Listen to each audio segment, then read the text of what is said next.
Que la estética es una característica o una de las características del patrón colonial de poder, es decir, una de las características de la colonialidad.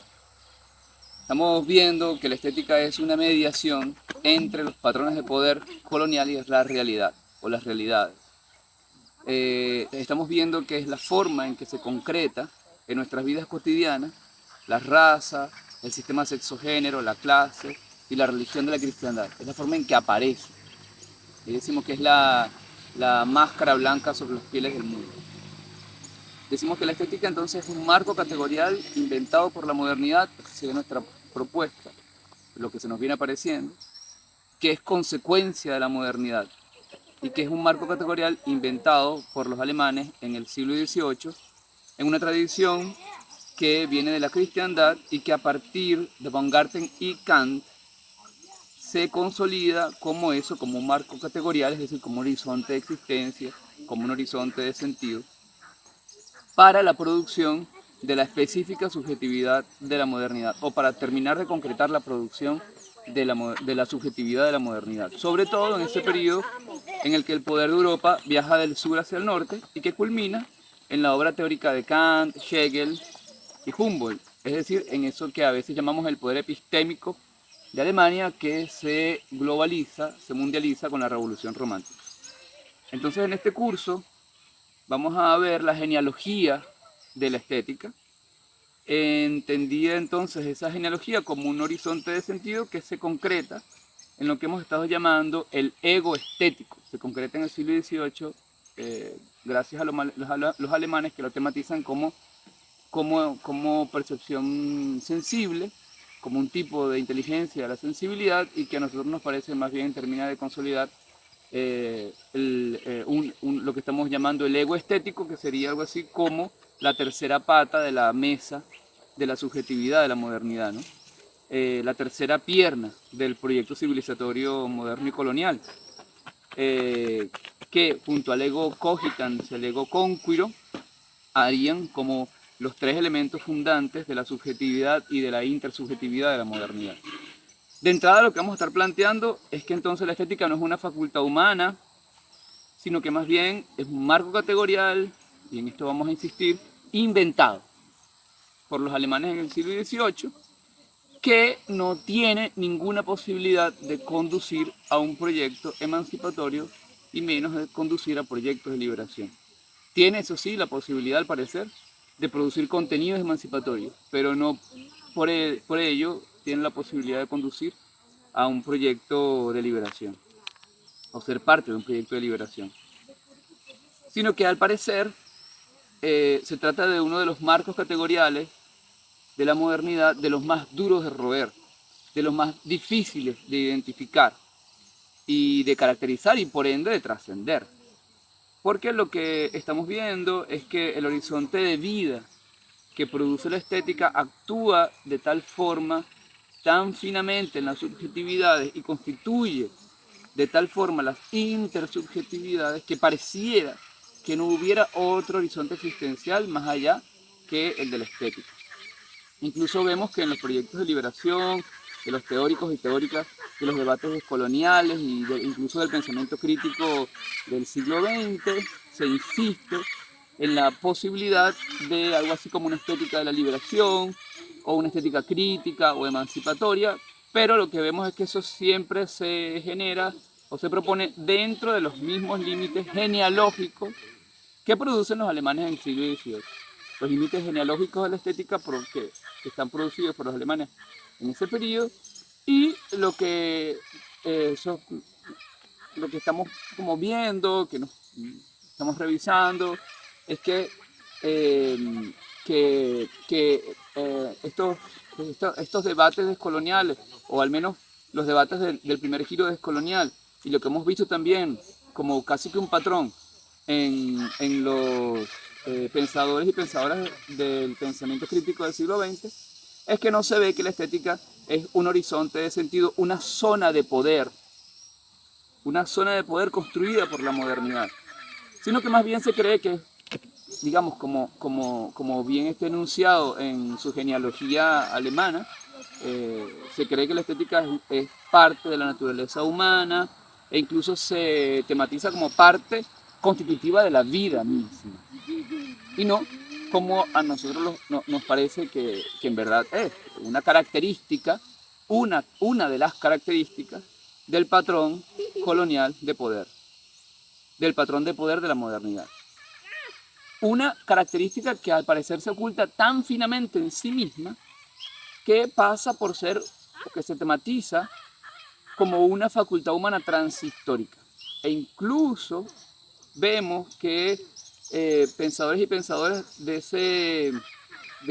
giro descolonial, vemos ahí como si la posibilidad, y esto sería una cosa de indagar con calma, como si la posibilidad de caracterizar la colonialidad del poder, del ser, del saber y del sexo género no fuese la misma posibilidad para caracterizar la cualidad o la condición estética de la modernidad. Pareciera entonces que este carácter estético de la colonialidad queda a salvo de la contundencia del pensamiento crítico del siglo XX y de la contundencia de los debates descoloniales. Pero además de entonces, en este curso de estudiar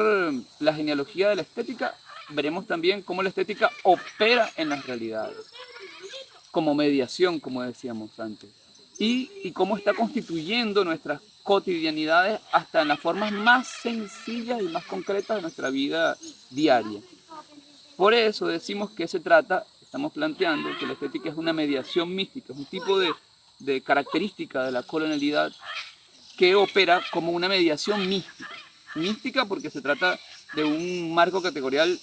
lleno, pleno del misticismo del capital. Y que por eso hay que ponerle ojos teológicos. Y ahí los aportes de Francis Kelhammer son fundamentales, nos parece. Entonces decimos que es una mediación entre los patrones de poder de la colonialidad y nuestra experiencia de vida. Una mediación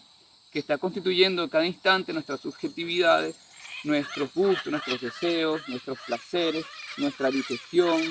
nuestra psique, nuestra atención y en verdad toda nuestra corporalidad viviente, ¿no?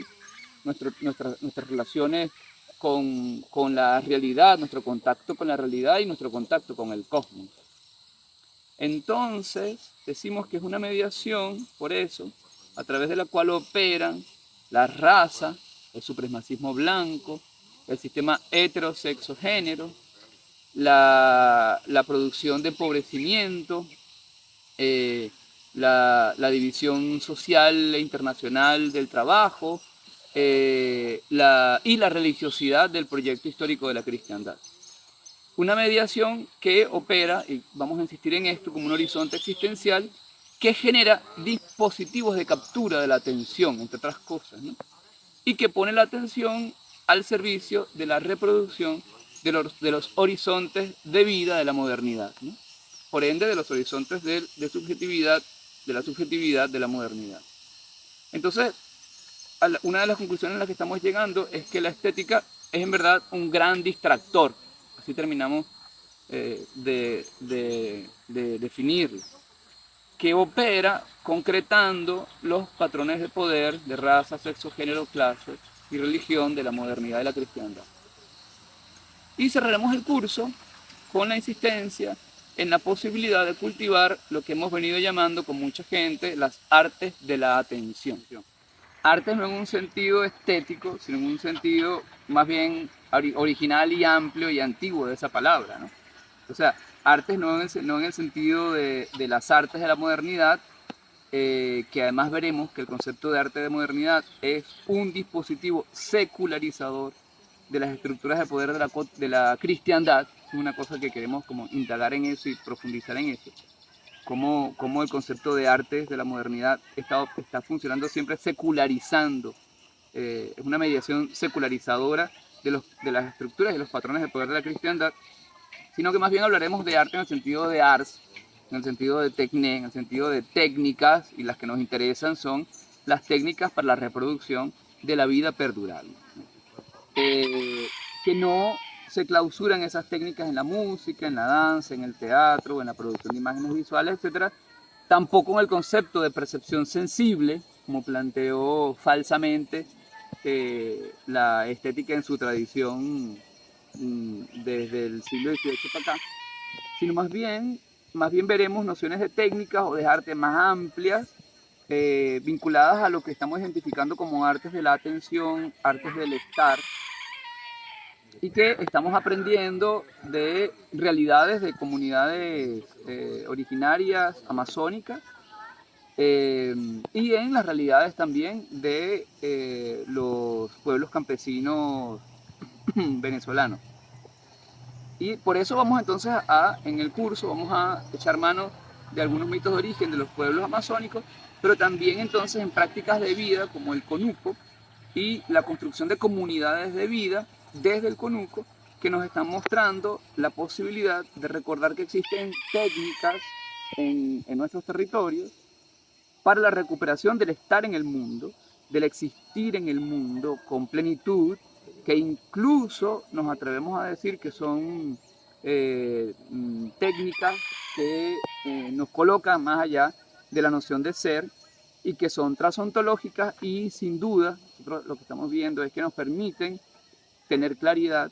sobre lo que podría ser o sobre lo que es, de hecho, una vida más allá de la estética.